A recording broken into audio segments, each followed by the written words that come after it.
Assalamualaikum warahmatullahi wabarakatuh.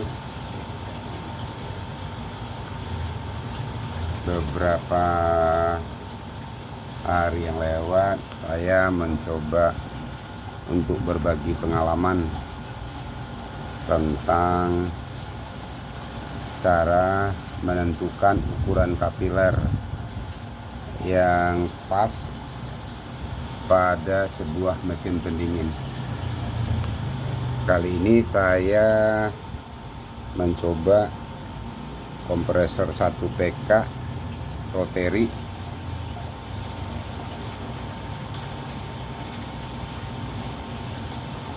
yang mana tekanan low pressure di 55 dan high pressure di 270.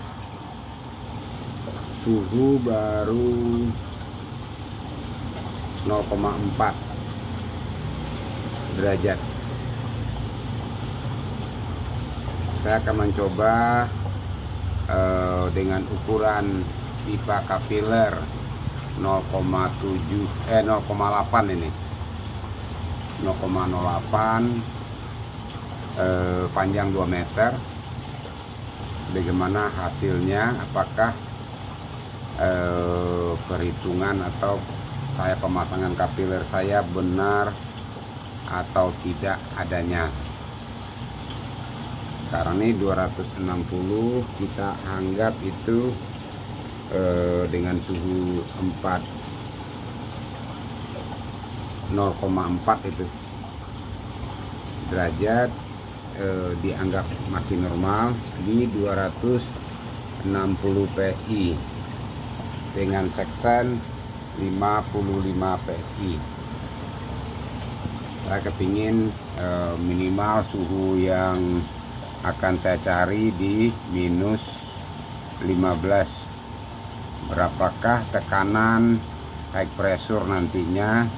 Apakah pipa seksen ini akan ngeblok atau bagaimana? Jadi saya di sini hanya berbagi pengalaman bagaimana cara untuk ngepasin ukuran pipa kapiler pada sebuah sistem pendingin yang kita inginkan, apakah itu AC, chiller, atau freezer. Pada dasarnya untuk kapiler adalah sebuah kunci untuk mendinginkan baik ruangan, air, atau apapun lah namanya. Jadi makin lama ini baru saya nyala, tekanan makin turun, di low pressure udah makin turun, udah 50 PSI, sedangkan high pressure di 250-an, 55. Jadi apakah kapiler 0,8 ini sepanjang 2 meter bisa tembus dan tidak blocking di pipa seksen pada sebuah unit pendingin? Yuk kita sama-sama belajar, karena banyak saya lihat ukuran kapiler sekian, dasarnya apa. Sekarang ini saya akan mencoba berbagi pengalaman. Dasar panjang kapiler sekian itu menentukan berapa suhu yang dihasilkan, berapa high pressure yang dihasilkan, dan berapa tekanan dan kompresor arus awet. Oke, di sekarang ini udah 0,3. Kita tunggu kelanjutannya, apakah akan terjadi freezing di pipa seksen atau tidak. Seandainya terjadi di freezing di pipa freezer, pipa seksen, maka sedangkan suhu yang kita inginkan belum tercapai, maka ukuran kapiler itu tidak pasti, tidak benar. Jadi kita tunggu apakah dia bisa di min 10 aja pipa seksen ini tidak beku. Ayo kita tunggu bagaimana hasilnya. Nah, di sini kita bisa belajar. Pipa seksen sudah mengalami terjadi pembekuan.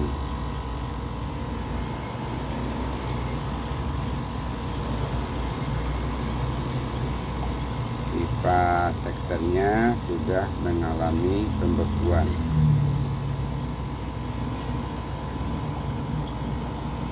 Di situ belum, tapi di sini sudah terjadi pembekuan. Apa penyebabnya? Indikasi terjadi pengecilan di pipa di valve sheet. Indikasi terjadi pengecilan, kerannya tidak terbuka habis atau bagaimana, atau sudah buntu. Jadi ini penyebabnya adalah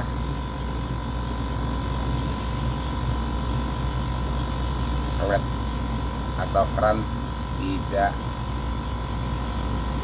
kebuka lancar, sedangkan seksen baru di 45an dicas di 240. Di sini tidak terjadi pembekuan. Harusnya kalau membeku di sini awal pembekuan dulu. Di sini belum terjadi pembekuan.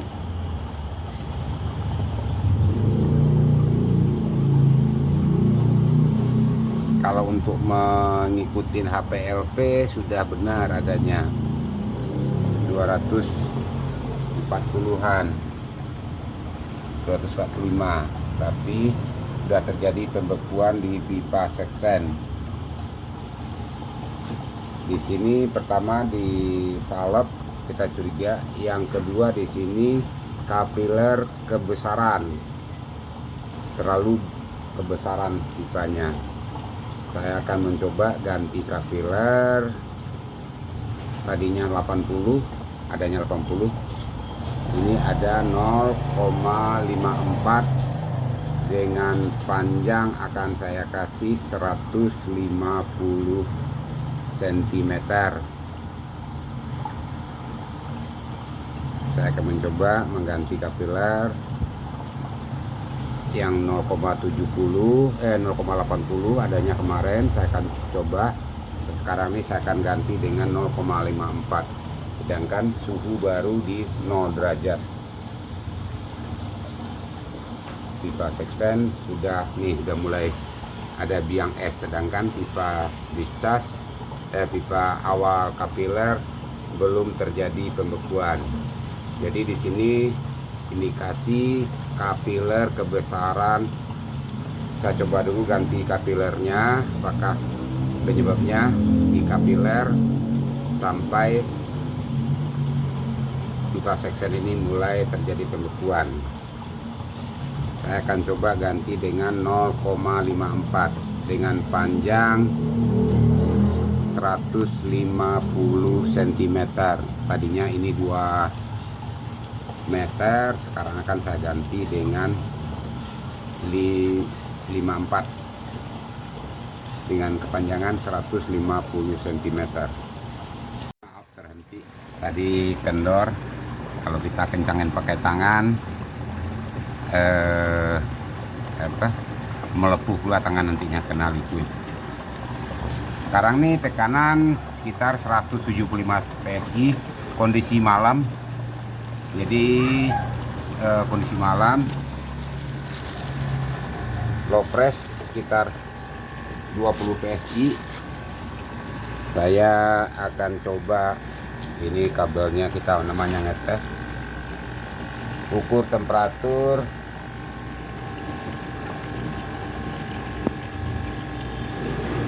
di min 4 derajat. Kemarin di suhu tinggi di 0 derajat aja pipa seksen udah terjadi beku. Padahal harusnya awal kapiler harusnya terjadi yang pembekuan, tapi kemarin kenapa terjadi di sini, di pipa hisap ini terjadi pembekuan? Itu gara-gara kapilernya kebesaran. Makanya liquid bed kemarin gara-gara kebesaran dari kapiler ini. Jadi penyebabnya kemarin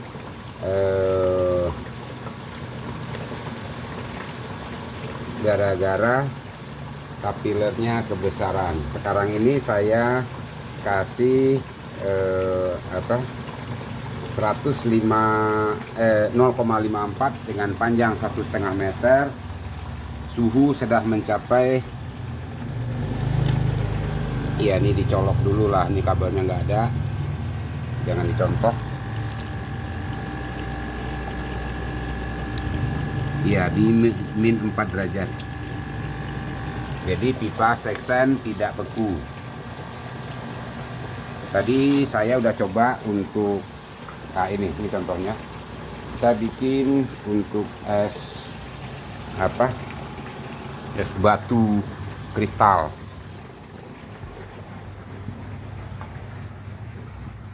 Ini jadinya hasilnya bening dan bagus. Ini yang putih-putih ini itu ada udara yang terjebak di daun. Ada batu cincin lagi di dalam. Ini dia udah benar-benar bening ini. Itu hasil dari penggantian kapiler.